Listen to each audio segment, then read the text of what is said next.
You're listening to the Sales Development Podcast, the only audio forum focused and dedicated 100% to sales development. If you care about growing your skills and getting more new sales appointments, pipeline, and closed-won deals, you came to the right place. Subscribe to the show on YouTube, iTunes, or Spreaker, and be sure to go back and listen to all the episodes for the best strategies, tips, and tactics out there on running a high-performance sales development program. And now, your host, founder, and CEO of Tenbound at tenbound.com, David Delaney. CRM has been proven to limit sales reps' responsiveness, persistency, and cadence. It's a design flaw, and it's losing you deals. That is why today's sales leaders use sales engagement platforms like VanillaSoft. Check it out. Go to vanillasoft.com and start your free trial. Hello, everybody. Welcome to another edition of the Sales Development Podcast. This is a true honor for me. I have a bona fide superstar of our industry on the line. This is someone who I've begged to come and speak at our conference every year. He's an amazing guy. Can't say enough about him, Mr. John Barrows. How are you doing today, sir? I'm doing real well. I don't know about those I don't know about that high lofty of praise there, but I appreciate it. I mean, honestly, dude, okay, I'm going to let go of it, but this is somebody who I learn from every day. I've learned a ton. If you haven't checked out his website, he has a ton of information about how to become a better SDR, how to become a better salesperson. There's physical items. I ordered his journal and his t-shirts and all this stuff. So I'm a big fan. I'm going to stop. John, if there's like one person down in like Antarctica in our world who has not heard of you, how did you get to starting Jay Barrows training, and how did you end up as, this thought leader in our industry? Yeah, so, I'll try to keep it brief, but, I kind of got into sales just like everybody else, right? Kind of fell into it because it was the default profession and I didn't know what I wanted to be when I grew up. So, DeWalt Power Tools was my first one because DeWalt Power Tools is pretty cool. And, I got to drive around in a Dodge Ram pickup truck, giving away free tools, which was fun. And then got into Xerox. And that's really where I got my real formal sales education, right? Learning how to sell copiers is about the definition of a commodity, let's put it that way. And I sold to the government too, so I couldn't even negotiate on contract. My price is my price. So did that for a couple of years and then started a company doing outsourced IT services with a few friends of mine from high school, about 25 years old. So I didn't know what I was doing. So I took every training there was. I took Sandler, Miller, Hyman, Taz, Spin, all of it. And I came across this company called Barrows. And it was the first company or the first training that I took that I really liked. And it was the main reason because it was very tactical, right? It was very execution oriented. It wasn't big, long theory or process I had to follow. And so I used Barrows to help grow Thrive up. We ended up being the fastest growing company in Massachusetts for a few years in a row, got us to about 85 employees and about 12 million in revenues. And then Staples came and bought us. So. Wow. I did not know any of this. This is amazing. Yeah. Okay, keep going. So sold off to Staples, and then I spent about a year going through that integration, and come to find out, apparently I'm not a corporate guy. I don't have much of a filter, as you know, and I don't like playing politics. So after a little while, Staples offered me another position, which is a really nice way of firing me. And I was looking for a job, and Barrows came knocking and said, "Hey, you want to be a trainer?" And I was like, "Nope, absolutely not." And they were like, "Why not?" I said, "Well, because up until that point, I'd never met a trainer that I'd liked, right? Because I didn't like trainers. Because most sales trainers were either failed sales professionals or professional presenters. And so, if you've ever been through a training where you can tell the trainer's never actually done what they're telling you what to do, or if they did it, it was like, 20, 30 years ago. So I didn't want to be that guy. But they said, don't worry, you have to use these techniques to sell so you can train so you can get paid. And I was like, all right, I like the whole practice what you preach thing. So I joined Barrows, took on some bigger accounts, brought on some bigger ones, and then to make a very long story short, they screwed it all up and I took it over. So new CEO came in one day, went all in on software, kind of restructured the company to focus on some tech. And then 2007 hit and, everything went south. And so one day there was about 35 of us. And he walked in one day and just fired us all on the spot. And cow. Yeah, it's like one of those. Okay, well, shit. All right. Well, what's the transition here? Like a month or two, or wind down, or something like that. He's like, I don't think you heard me. He's like, here's a check, here's your box, pack your shit, and get out. So a little bit of a punch in the face, but That's after messed up. yeah, and for me, like he didn't. I thought he bankrupt the company, but he actually fired everybody except for the developers and went all in on the software and left the training on the side of the road to die. And for me, I've always said I'm not the smartest cat out there by any stretch, but I'm definitely an opportunist. And so I walked into his office and I was like, hey, just out of curiosity, what are you going to do with the training? And he didn't have a good answer. He's like, oh yeah, actually, I don't know. I was like, shit, can I have it? And he was like, yeah, pretty much. So I came back, put together a plan with a couple of the senior trainers and started Kensei Partners, took it over. And then about 6 years ago, went off on my own with Jay Barrows. I'm now working with some of the companies like Salesforce, LinkedIn, Box, Dropbox, Google, Aptus, Okta, a lot of the SaaS companies out there, training their teams on techniques, right? On stuff that makes the same stuff that I was attracted to because it was easy and it produced results. So having fun time doing it. And okay, so it wasn't always sunshine and rainbows, when you went out on your own. Like you had to. I read you have a Forbes article going through, the trials and tribulations of entrepreneurship. So tell us about that process. Yeah, I mean, it's not kind of entrepreneurship isn't for everybody, right? Like I think I knew early on that I always wanted to do my own thing, but I was always too chicken to kind of do it on, like, I always say I'm not a risk taker, like a full blown, like, give up everything, live on your parents' couch and eat ramen noodles type of guy. I'm kind of a calculated risk taker, right? I think probably the one blessing that I have, if you will, if I was blessed with anything, I have a very opportunistic lens in the sense that I can usually take a look at something with, a couple of very, very little data points, be able to make a decision on it, not overanalyze it. And a lot of times it's done me well. So that's kind of what happened in this scenario. But yeah, when they fired us, I was more fortunate than most, I would say, because with the opportunistic lens, nobody, when we all got fired from Basho, that was the traditionalist mindset is, holy shit, I'm fired. Now I have to go find a job. Right. Yeah. But to me, I looked at it and I said, wait a minute, that guy just walked away from what used to be a $3 million business with an insane client list and customers who had already given money. Right. So like there was a product, there was a client list, and there was revenue there. And so for me, I'm like, that ain't a risk. Like that's opportunity. And so, but everybody else, there was 10 of us, the 5 sales reps and 5 trainers, only 2 other guys saw that with me. Everybody else kind of freaked out because look, now we were 100% commission. There was no health care. There was no benefits, nothing. It was like, hey, let's see what happens here. And, that was that first year off on my own. I made more money that first year than I had like the previous 5 years combined. So, I think the struggle wasn't necessarily what a lot of entrepreneurs go through, which is how do you get your business off the ground? My struggle was how do I keep up, right? So, and how do I capitalize on the opportunity and maintain the momentum? And so, it was really a lot for me of just, it's similar to what is going on right now, just with traveling all over the place, trying to manage, I probably actively manage 30 or 40 accounts on a regular basis and actively prospect into 30 or 40 accounts on a regular basis while traveling, 130, 40 days on the road every single year. And now I'm managing 2 or 3 people, so I think the struggle is all about, with entrepreneurship is time management, is where do you focus the limited resources that you have, and how do you continue to build momentum and not lose it, right? Because I think sales in general is about momentum. When momentum's going well, everything seems to be going well. When it starts going bad, it's bad, right? So I've been for the past, now that I've been I'm coming up on 6 years in February. So, now that I've been on my own for about 6 years, I think the struggle is really how to maintain that momentum and then how to continuously look for opportunity without burying yourself with, just there's only so many hours in a day, Shiny objects, like new ideas and stuff and because you said you have limited time and resources, obviously.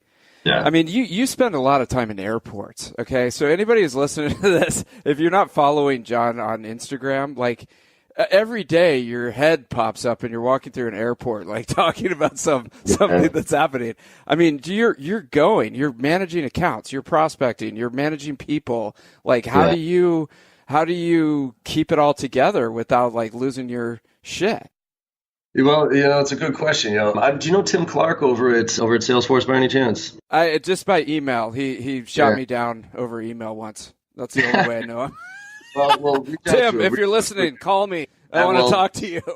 I think right now he's going to be more than happy to talk because he's jumping on my podcast a little bit later on, and we're talking about mental health and how nobody, we hear about it in society, every time there's a gun, shooting or something like that, the mental health issue comes up, but then nothing, nobody does anything about it. And and we're translating that into business and sales because there's so much, everybody always sees the shiny object stuff, like you said, and it's they see I guess the best analogy is the iceberg, right? The tip of the iceberg of what success looks like. Oh, look at that person. They're traveling all over the place. They're doing all that stuff. But, we're all just trying to stay afloat here, right? And we all got problems. We all got stresses. And I think, we all deal with it in different ways. I've been blessed with ability, I think, to manage stress a little bit more than most in the sense I can carry a little bit more on my shoulders without it really, really impacting me like it does some people. But yeah, I think that for me, it's funny because, as part of the training, I train on time management skills. And it's funny, I always ask like, oh, so, who's got a problem with time management? Oh, everybody's hands go up. And I'm like, why? Why is time management a problem? And, inevitably it's too busy. I got so much stuff to do. And I straight up call bullshit on that all the time. I'm like, I'm calling bullshit on. And then I open up my calendar. And I show them how I train. I travel. I usually leave Monday nights, and then I usually train, to wherever, San Francisco or whatever. And then I train Tuesday, Wednesday, Thursday. I usually come home off the red eye Friday morning. So really Mondays and Fridays are the days that I get my quote unquote job done. And so every single minute of every single day is usually jacked up with a meeting or something like that, right? And so I open up my calendar. I go, can somebody in here tell me, who's busier, like calendar wise, like anybody? Okay. Right. And they're, usually like, holy shit. I'm like, so I'm calling bullshit on your time management problems here. Your time management problems are really more related to the fact that you're just super inefficient with what you do and you're all over the place in what you do. People take pride in the fact that they're a multitasker. I call bullshit on multitasking. And there's even a book on it. It's called The Myth of Multitasking, which talks about how that your brain can't do more than one thing at the same time. It can make your body do a bunch of things at the same time, but your brain can't. And what it's called is it's called task switching, right?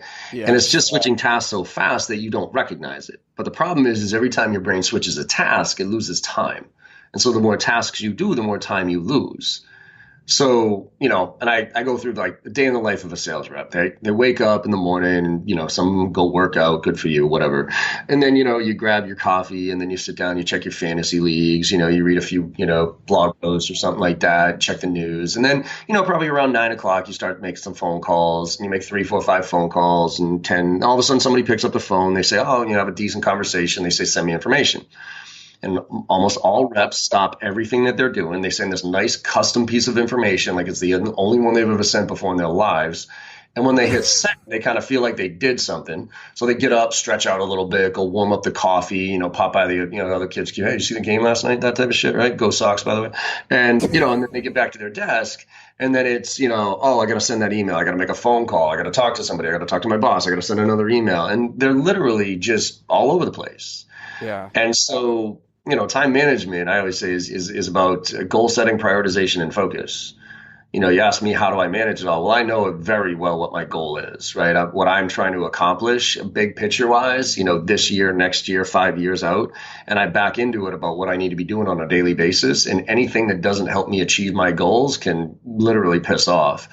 Anything that helps me achieve my goals, I prioritize and I get them done. So, the busier I get, the more efficient I am. Okay, so this is really good. So if you're, in a kind of reaction mode where you have to get back to customers fast and they're expecting you and all this stuff, like how do you, if you're not an executive, how do you talk to people about, hey, this is my sacred prospecting time. This is my, reply to proposal time. This is my like prep time. Like, how do you have that conversation? Because your manager is throwing shit on your calendar all day. There's like Janie's birthday party, there's like all this stuff coming at you. And if you just start declining everything, then you're not a team player, right? Yeah, well, first of all, I want to kind of unpack what you said there as far as, those of us that are in a reactive and we have to respond to customers. First of all, I'm going to call bullshit on that too. Like, too many of us, first of all, think, oh my God, I got to get back. Like, look, we are not emergency room doctors, okay? Like, we sell shit. Okay. It is not the worst thing in the world to take, I don't know, 20 minutes to get back to somebody. And then actually, now look, okay, I'm going to qualify that for a second. An inbound, probably the only thing I would ever say needs to be dealt with immediately outside of a customer fire. Like, I used to sell outsourced IT services. When their network was down, it was like, okay, all hands on deck. The customer is literally losing business because we are not doing our job. But that's rare in sales, right? Yeah. So the only other one that I would say that sales should stop and react to, if you will, is the inbound lead, but not the inbound like scored bullshit lead of they downloaded the white paper. I mean, like literally the hand raiser, like the ones that said, hey, you know what? I am interested in talking about your service. Please call me, right? Because I think the stats say that if you wait more than, I don't know, an hour or something like that, the response rates drop through the floor, or even like wait more than 10 minutes or something like that, right? So that's the only one where I would defer and say, okay, yeah, stop what you're doing, respond to that one. But anything else can wait. And so one of the exercises I did back when I was managing about 6 or 7 reps at Thrive, my first company, was, I went to a couple of time management courses and whatever. And I realized one of the problems was I was actually a big problem, to your point of management just dumping shit on your desk. I was a problem from a time management standpoint for my reps. Because a lot of times what I would do is I would walk into their bullpen, right? And there was a whiteboard near their bullpen near my desk. And I'd kind of want to think things through, right? So I would be like, hey guys, I got a question for you, and I'd really just want to hear myself talk right in front of other people, but it was like, oh, and I got an idea here. What do you guys think of this, right? And it would be in the middle of the day or whatever. And I guarantee you, if you had a camera that would looked on the bullpen after I left, you'd watch all of them like unravel basically and say, well, wait a minute, what the hell are we supposed to do now? Like, okay, did he want us to do something there or whatever? And so I was a huge problem. So what I did one time was I walked in to my guy's office and I said to the bullpen, I said, all right, guys, you know what? I realize I'm part of the problem here. Let me make sure that we're all clear on what our priorities are here. Okay. And I recommend any rep to go ask their manager for this, or any manager in leadership to go do this with their team, which is talk about, okay, company wise, what are we trying to accomplish this year? Okay, we got to grow by 30%. We got to increase, or decrease churn, whatever those big, hairy, when the CEO stood up and said, this is what we got to do to be successful. Okay. Now, based on the CEO and what the vision of the company and what they need to be, now back into it, for instance, as a VP of sales and say, okay, well now, based on that, this is what my priorities are as a VP of sales to help us as a company hit those targets. Now, you as a rep, this is what your priorities are as they align with mine, as they align with the company. And when you do that, now everybody understands what the priorities are. And what I told them was, guys, I'm going to write this up on the board, okay? Next time I walk into the office, next time I walk into your bullpen and I start talking about something, I want you all to point to that list and say, John, is it more important than that? And if it's not, I will walk out. If it is, I will tell you. And so, a couple days later, I totally forgot I did that, right? So I rolled into their bullpen. I was like, hey, guys, I got a question, right? And they all in unison pointed at the board. And I was like, shit. Nope. All right, I'm out, right? Because we all think that we're in this like short term, I got to get this done, but we're really not. Like, if you don't know what your priorities are, if you don't know what your goals are, you're just pissing in the wind, basically. You had said something there in your question that resonated, which is, reacting, right? If you are not setting, let's put it this way, if you are not setting goals in your life, okay, somebody else is dictating the path and you're just along for the ride. If you're setting goals and you're putting a stake in the ground and say, a couple years out, this is where I want to be in my career. This is where I want to be in my life. This is what I want to do. You can drive towards that. But most people don't set goals. And so they just kind of, they fumble through life and do whatever comes up. If you don't have a plan, you're going to keep fumbling through life. And again, you're going to wake up one day and be like, shit, what did I actually accomplish? Okay. And so that's the big picture for anybody listening is you gotta work that out. I mean, that's like thing number one is, what are your goals for the next 5 years? And then what if they walk in and their manager is, they might be new to sales development, for example, and they're just like dashboard jockeys, they're just like refreshing to see how many calls everybody made. And they're like, well, they're not giving me any direction around this. And I don't know how I like connect to what the CEO wants to do. I mean, are there like 3 or 4 things that you can think are the bedrock priorities for your average sales development rep that they can just figure out themselves? Yeah, I think a lot of this has to, it does as a subset of the goal setting, right? I think it has to you have to back into what your numbers are. I know we shouldn't be in this pure numbers game as it relates to sales and that, but it's a part of it, right? So I think if you need to, for instance, what is your, like as an SDR, BDR, right? Like usually the metric is how many qualified meetings do you set up, right? So what's your goal? Like, is it 10 a month? Is it 20 a month? Is it 30 a month?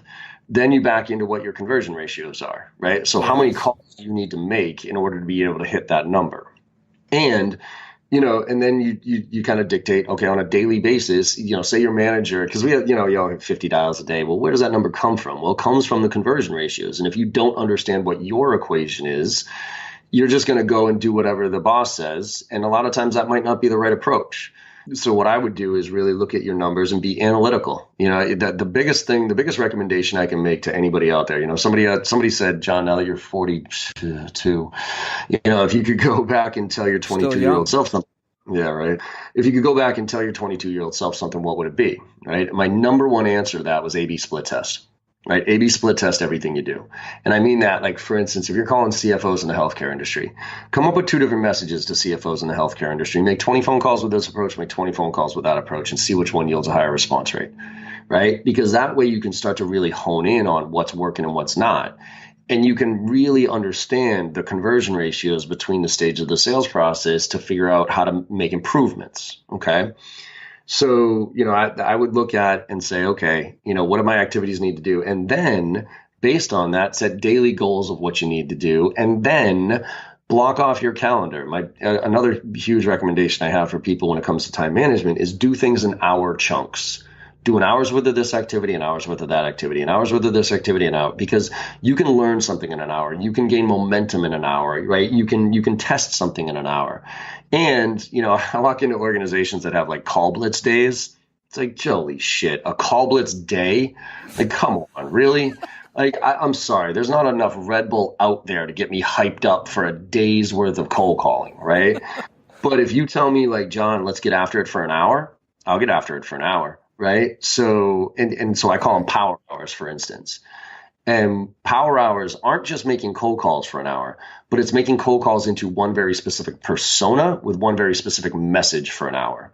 So for instance, I'm going to call, my favorite way of running a call blitz is to reverse engineer a case study, right? You look at the bottom of a case study. What was the result you drove for that client, right? That becomes your message. So we showed this company in your industry how to drive these type of results, right? So, and because now that message, that's the reason for your call. Then, because that fits a very specific persona, you can come up with 2 or 3 questions that are relevant to that persona, right? So instead of just tell me about your priorities, right? You can say, hey, you know what? We're typically working with CFOs in the healthcare industry, and they're telling us that their top priorities are X, Y, and Z. Are those yours?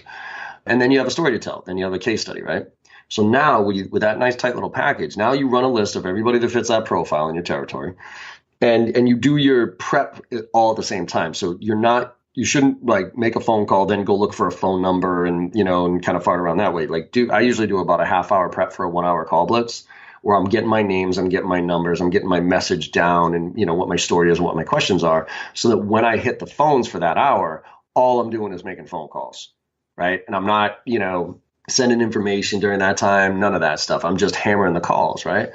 And with that approach, I can probably get 20, 25 dials out in an hour, no problem. And that's with like good conversations and that type of thing. People say 50 dials. Look, 50 dials is really hard to hit if you're going to sprinkle them throughout the day. But it's actually not that hard to hit at all if you do a little half-hour prep out, 1-hour call blitz, right? 20, 25 dials in an hour. You can do an hour and a half in the morning, hour and a half in the afternoon. There's your 50 dials. You got 5 hours left in the day to do whatever you want with. Time block it. Get the momentum. Exactly. And then where does the A/B testing come in? Do you have like a list of people where you say one thing at the beginning and then a list of people where you say another thing and see which one resonates more? Absolutely. Right. Okay. So you can do this with anything, right? I mean, I let's take CFOs in the healthcare industry. Well, hopefully I can get a list of maybe 50 of them, right? And I'm going to come up with 2 different messages to CFOs in the healthcare industry based on what we do for them. And for the 25 of them, I'm going to call with this message, and 25 of them I'm going to call with that message and see which one yields a higher response rate.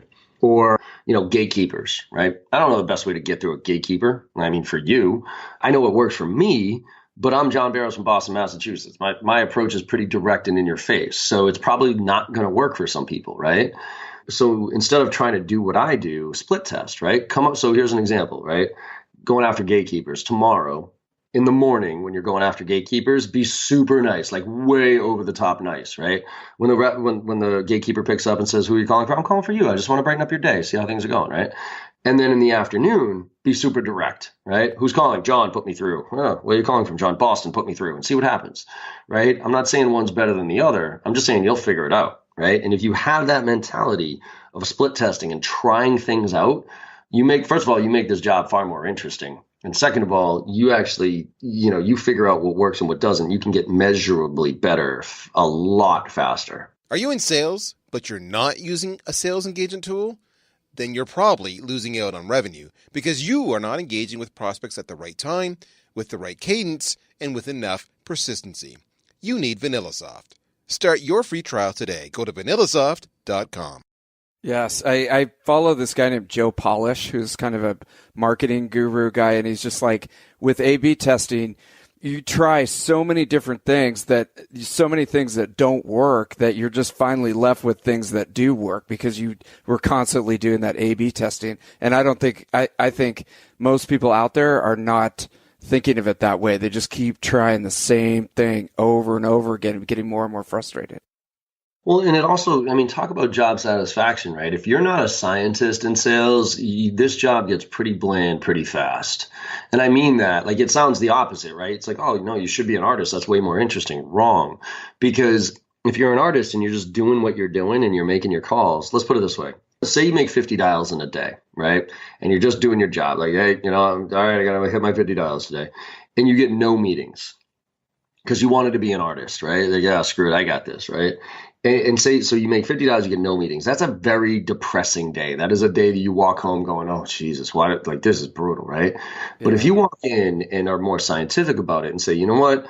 Instead of making $50 with a generic elevator pitch, I'm going to make $25 with this approach and $25 with that approach and see which one yields a higher response rate.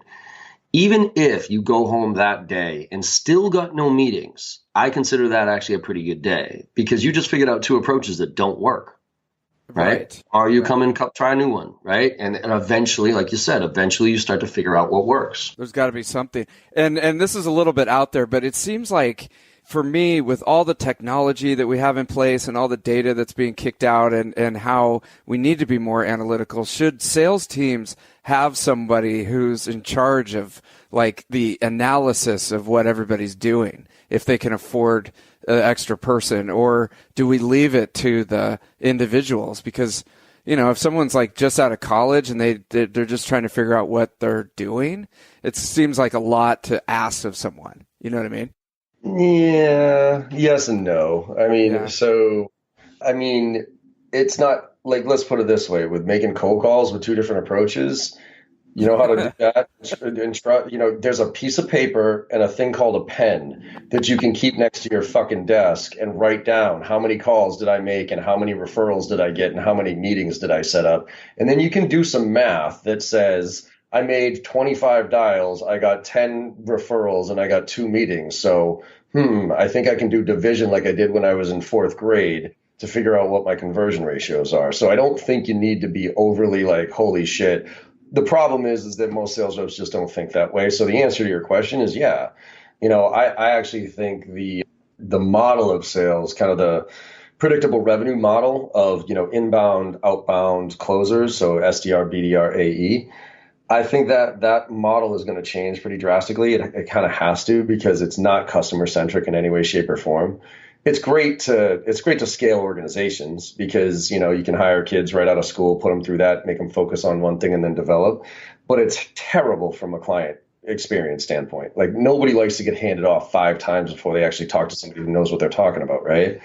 So I think it's going to move towards more of a pod situation where you have like, maybe one SDR, a couple of AEs, and then the missing piece to this account-based marketing thing, in my opinion here, is that role that you talked about, right? I see a lot of people actually hiring, interns to do data scrubbing and do research for the SDRs and then give them the right information because, the stats say SDRs only spend 25% of their time actively selling, stuff like that. I kind of have a little bit of an issue just in general because, 20 years ago when I started selling, I sound like my dad here, I didn't have any fucking SDRs. I didn't have any BDRs. I didn't have all these tools and technology and all that other shit. Like I had a territory and I had a phone. And so I had to do all of that stuff. And that's why I think this model is actually stunting the growth of sales reps quite a bit. But we are where we are. So I think the missing piece to that pod is having I actually would consider it almost like a frontline marketing person, like right out of school who's more analytical, because sales reps in general aren't very analytical, right? Mainly because again, we went to school for stuff like history and liberal arts, sociology, and whatever. So we're not that analytical. So if you find somebody in marketing, what they can do is they can sit on that team and, to your point, run the analytics, look at the reporting, and give the feedback to the team about what's working and what's not, and then bring it back to the big marketing department and say, hey, this is what my team needs compared to everybody else's. And so I think that's going to be where it goes, but it still takes the reps actually tracking the activity, which is the biggest problem, right? Most reps don't even track it, but all these tools and technologies out there, it's still important for them to, like, the ideal state is when you are making a call in Salesforce, for instance, you open up that call, you define, you select your approach of the approach that you would use for that call. There's the persona or the title of the person already logged in there and the industry of the person logged in there. And then when you open up and close that activity after what, you determine what the result was, and then you open up your next activity to schedule another one. But no rep's ever going to do that. So you need to find some shorthand ways of at least, focusing on certain things to split test. And I think you can do that old school with pen and paper more than you can do it with technology. Yeah. And so it's getting them to track what they're doing. So you have something to give to the analyst so that they can tell you that you should do more of this instead of that. But if you don't, yeah. Mm-hmm. I mean, AI is useless without the data set. Yeah. Everybody's talking about great AI. But if you have crappy ass data, AI is going to do nothing for you. and so, damn it, I want to talk to you more. We'll have to just put another podcast round two because I didn't even talk to you about some topics. Anyway, so with the last question on the pod structure, that's really interesting. How would that make the whole thing more customer centric? Because I agree, like you've got the SDR doing a cold call, and then they set up an appointment, and then the sales rep comes in, and then they qualify you, and then you go to the customer success. Like, how do you see the pod making it more customer centric for people, or is that later? Yes, no, I think it's you can make it, right. I mean, I think the ideal, I guess it depends on how far you're asking the SDR or BDR to qualify the opportunity before it gets handed off. And also how involved marketing is, right? Because if marketing is really doing their account-based marketing job, they should be able to warm up a territory to the point where an SDR could, maybe send some, be a little bit more marketing / operations oriented than sales oriented, and really run very targeted campaigns into that territory with mostly emails, but then sprinkling in some calls just to try to mix it up a little bit. But then driving the inbound, for instance, that goes to the AE that takes it because it's been curated through that territory, right? And no longer is it, inbound, outbound stuff. It's whatever's in that territory based on the activities that's happening, and that goes to that team. So, I think there's a lot of kinks to be worked out here, but it inevitably, I think, needs to be, there's always going to be the need for somebody to specifically outbound, right? To go outbound and drive some interest and follow up on the marketing campaigns and those type of things. But I think, you can have people owning accounts a lot earlier in the process and managing them all the way through. And then you will even evolve to the inside sales position where, they close and manage the small deals, like anything under X amount of dollars, where the senior AEs really take the bigger accounts and that type of thing. So there's a lot of there's a lot of pieces to unravel, there's not a clear picture, obviously, of where it's going to go. But I just fundamentally know, and I'm watching this predictable revenue model break. I agree, and it just makes me think. There was an article that came out like 5 years ago about how salespeople just don't prospect. Like they don't want to prospect, they don't want to deal with all that stuff. And now, because of the sales development, industry, like a lot of salespeople don't feel like they have to prospect anymore, especially in the tech industry. And it's crazy. And like Mike Weinberg has like created a career. I should have him on the show sometime. He's created like a career just like grabbing people by the collar and being like, you still need to prospect. You fucking guy. So I said this the other day. So yesterday I was doing a training and a bunch of real new reps, like brand new out of school type of thing. And they were all SDRs and BDRs. And I told them, I go, look, first of all, your job is the hardest job in sales, period, because, the conversion ratios are the lowest. It's the least thanked job out there. And, it's a grind. And so, and not to mention, you usually have to deal with 2 or 3 AEs who all have 2 or 3 different opinions and attitudes and likes and dislikes. Right. So, but prospecting, and I said this to everybody, if there's one skill in sales that I would get great at, and I don't care where you are in your career, I don't care how old or experienced you are, the one skill I would get great at is prospecting. Because I train negotiation, I train objection handling, I train discounts, but I found one solution to pretty much every other problem at every other stage of the sales process. And it's a big fat pipeline. Yeah. Like you got a big fat pipeline, you don't have to try too hard at the rest of that shit. Like for instance, I don't discount anymore at all. I literally do not discount. Like if you want time on my and the reason is because I don't have to, because I'm booked now through January, right? So for instance, if you want time on my calendar, it's got to be February for the most part, and you're paying rate card. And clients are like, oh, come on, John, you're twice as expensive as your closest competitor. I'm like, good for them. Actually, you know what? Shit, good for me. I'm going to be raising my prices here in the next couple of months. You might want to jump on board now. No, I don't say that, but you get the point. The point is that I want to put myself in a position where I want your business. I don't need it. Yeah. Because if I want your business, I sell the right way. I ask the right questions. I close on your timeline, not mine, those type of things, right? But if I need your business, I do some shady shit. I give you that discount at the end of the month you didn't even ask for just because I got to get it in, or I go over your head because I'm not at power, or, blah, blah, blah. Like that's when I need your business. But when I want it, I don't care when you close, right? So it just breeds a better sale.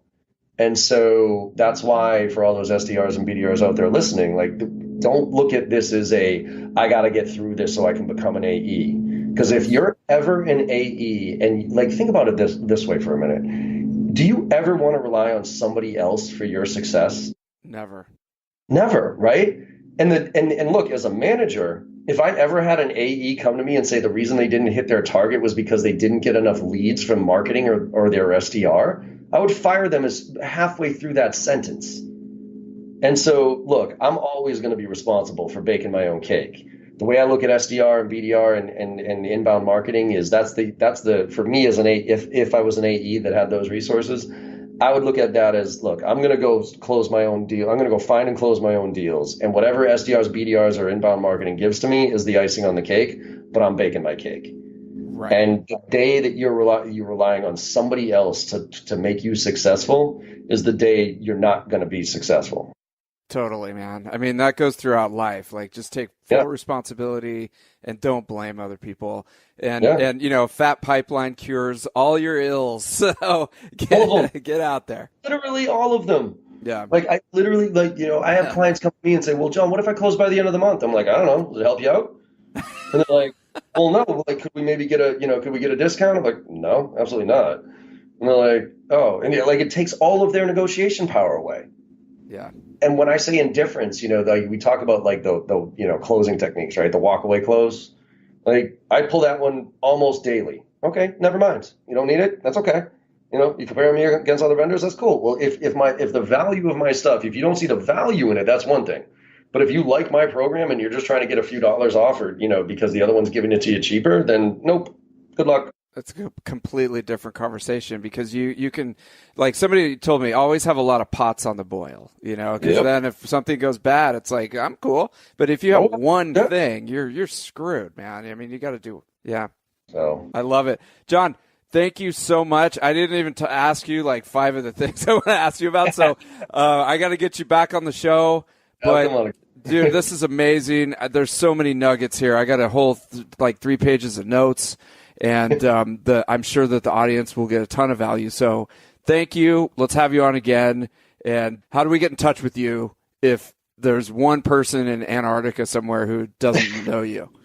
Yeah, no, I appreciate it. I think the easiest thing is just to hit the J Barrows website, right? jbarrows.com, because that's where you'll see, the blog, the podcast, the resource library, and then all the social channels, right? Because you can go bounce around with the resources. But, if anybody wants to hit me directly, probably Instagram or Snapchat is probably the easiest, because I respond to those fastest when it comes to direct questions.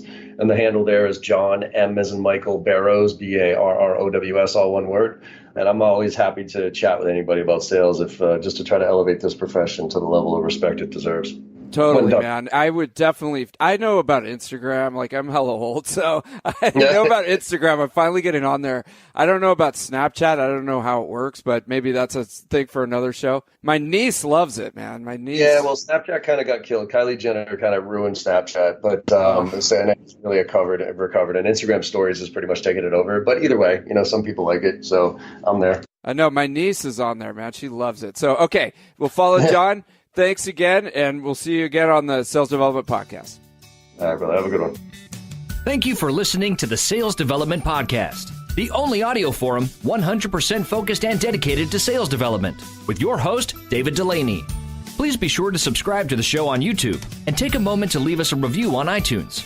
Your support makes our show possible. If you are struggling with your sales development program, contact us at tenbound.com for a no-obligation exploratory call. Again, that's tenbound.com.